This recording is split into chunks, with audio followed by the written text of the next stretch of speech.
రంగారెడ్డి జిల్లా కడతాల్ మండలంలోని కైలాసపురి మహేశ్వర మహాపిరమిడ్లో జరుగుతున్న పత్రిజీ ధ్యాన మహాయాగంలో వివిధ అంశాలపై పానల్ డిస్కషన్ కార్యక్రమం అద్భుతంగా జరుగుతోంది.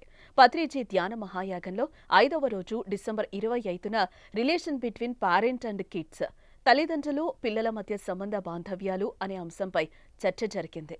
ఈ కార్యక్రమంలో మహేశ్వర మహాపిరమిడ్ trustee Sriram Gopal, doctor Newton, Bala Vikas Maheshwari, doctor GK పాల్గొని సందేశాన్నిచ్చారు. ఈ సందర్భంగా బాల వికాస్ మహేశ్వరి మాట్లాడుతూ గతంలో ఉమ్మడి కుటుంబాలు ఉండేవని, దీనివల్ల కుటుంబ సభ్యుల మధ్య మంచి బంధాలు ఉండేవని తెలిపారు.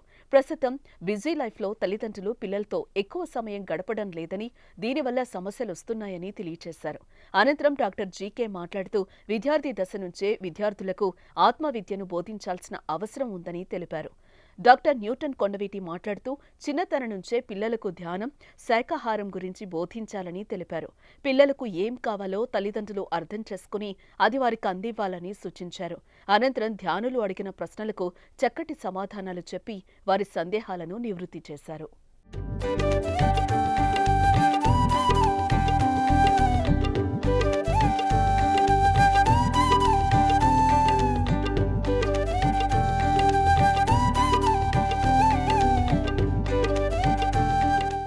అన్ని బాణాలే అంటున్నారు రామ్ లక్ష్మణ్ మాస్టర్లు. బుల్లెట్ దిగినట్టు దిగినాయి మాటలు, బుల్లెట్ దిగినట్టు దిగినాయి మాటలు. సో ఇవాళ మనకి అమ్మగారు మేడం గారు మాట్లాడిన ప్రతి మాట కూడా అసలు ఈ ప్రపంచంలో, సంసారంలో, ప్రపంచంలో అసలు ఎలా బతకటం అనేది, ఎంత ప్రేమతోటి, ఎంత కరుణతోటి బతకటం అనేది, ఆ మాట అనేది నా గుండెల్ని అలా కదిలించింది. నా బంగారు తల్లి, బంగారు తల్లి, బంగారు తల్లి. Thank you. పాపం హ్యాపీనెస్ని పంచుకోవాలనుకుంటున్నారు అమ్మారు. సో ఇవాళ ఎంతో చక్కగా మనకి పత్రిజీ సందేశాలు ఇచ్చారు. 2 ముఖ్య పాయింట్స్ మనందరికీ అందించారు. ఒకటి ఏంటంటే, ఫస్ట్ నిన్ను నువ్వు హృదయపూర్వకంగా ప్రేమించుకో, హృదయం నిండుగా ప్రేమించుకో, నిన్ను నువ్వు ప్రేమించుకో, నువ్వు ఎలా ఉన్నా సరే నిన్ను నువ్వు స్వీకరించుకో, నిన్ను నువ్వు ప్రేమించుకో అని చెప్పేసి అన్నారు. దై love my self with all heart అంటే మొత్తం హృదయం నిండుగా నిన్ను నువ్వు ప్రేమించుకో అని అన్నారు. హృదయంతో ప్రేమించుకో నిన్ను నువ్వు. హృదయం అంటే మొత్తం అన్ని కలుపుగోలుతనము, ప్రేమతత్వము, కరుణ అన్నీ మీ వైపు మీరు ఫస్ట్ చూపించుకోండి. ఎలా చూపించుకుంటాం? మనని మనం ప్రేమించుకుంటూ, మనతో మనం ఉంటూ, ధ్యానం చేస్తూ మనని మనం ప్రేమించుకోవచ్చు. 2వ పాయింట్ ఆయన ఏం చెప్పారంటే, దై లవ్ నైబర్. మిమ్మల్ని మీరు ఎలా అయితే హృదయపూర్వకంగా, హృదయ నిండుగా ఎలా అయితే మిమ్మల్ని మీరు ప్రేమించుకుంటారో, అలాగే మీ పక్కన కూర్చున్న వారిని కూడా ప్రేమించండి. ఇంటింటా భగవద్గీత, నెల్లూరంతా భగవద్గీత అనే కాన్సెప్ట్తో గత 2 సంవత్సరాల నుంచి మేము చేస్తున్నటువంటి నెల్లూరులో ప్రతి ఇంట్లో భగవద్గీత ఉండాలి,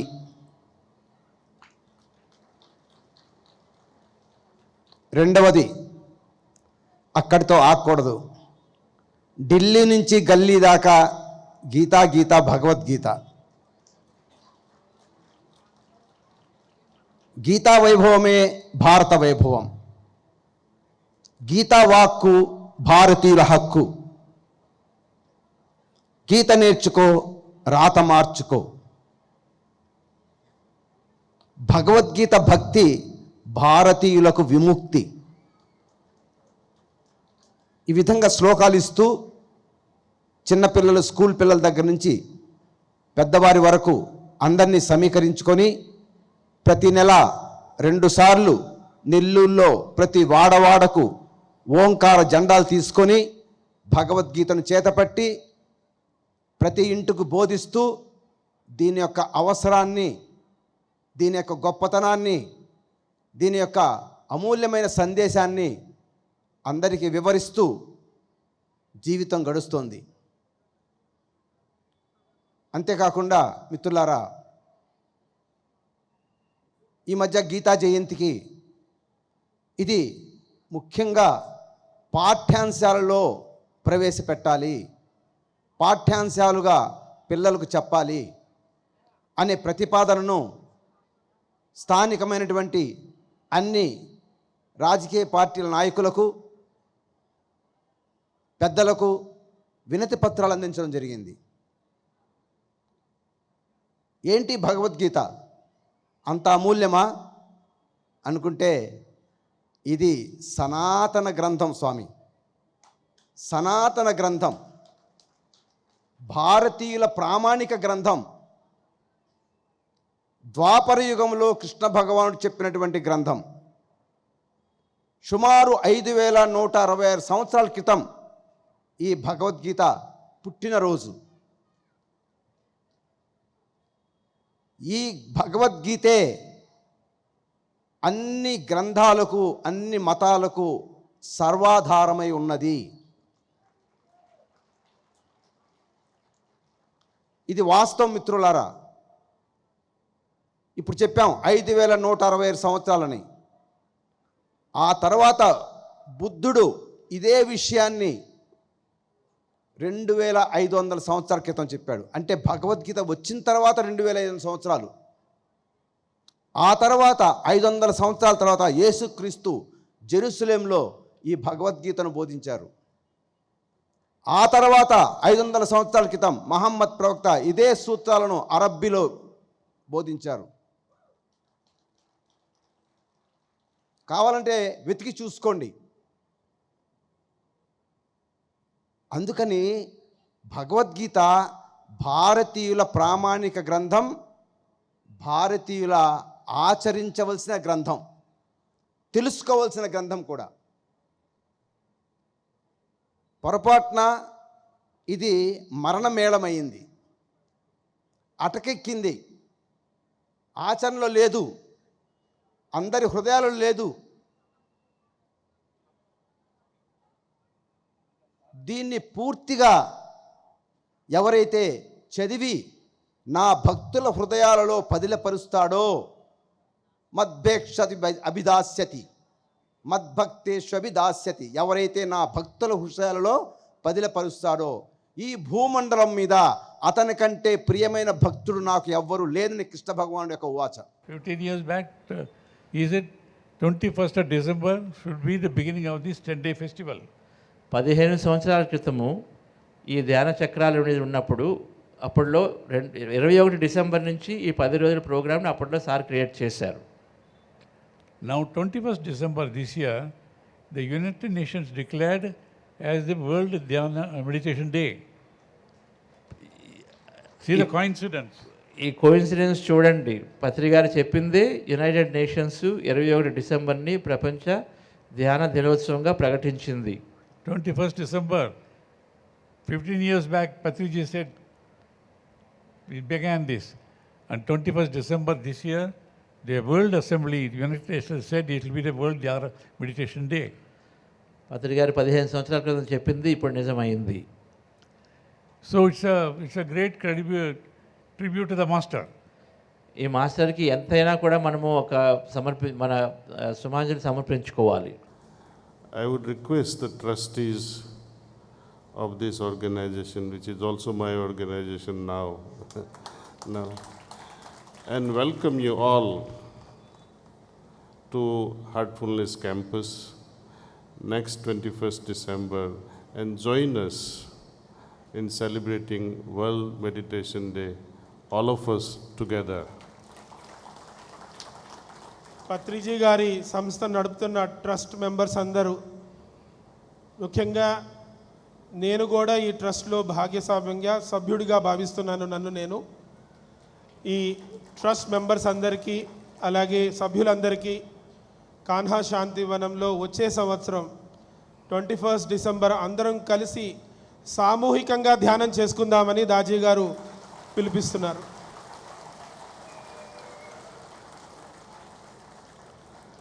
I welcome you all with all my hearts.